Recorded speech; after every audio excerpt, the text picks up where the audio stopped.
আমরা ইনিশিয়ালি আমাদের মাননীয় প্রধানমন্ত্রী তিনি একটি বিষয় আপনাদের কাছে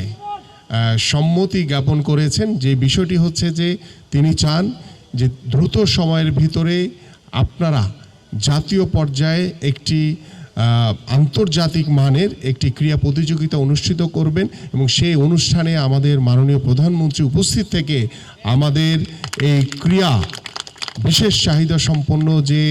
যুব এবং যুব নারী যেই ক্রীড়াবিদরা রয়েছে তাদেরকে উৎসাহিত করতে, কারণ এই মানুষগুলোকে পরিবারের অনেকেই অসহায় অবস্থায় বা তারা অনেকেই লজ্জাবোধ করে তারা মানুষের সামনে উপস্থাপন করতে। আমরা সেই পরিবারগুলো সেই বাবা মাকে আমরা আশ্বস্ত করতে চাই যে আপনি যাকে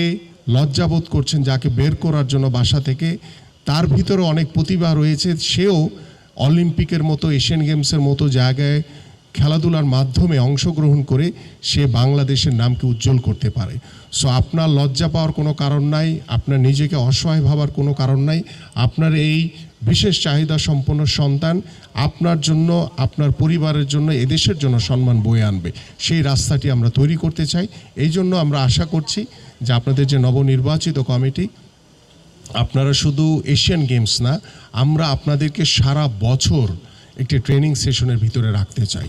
এবং সেই ট্রেনিং সেশনের মাধ্যমে আপনাদের কাছে শুধু একটি চাওয়া, সেটা আমাদের পদকগুলো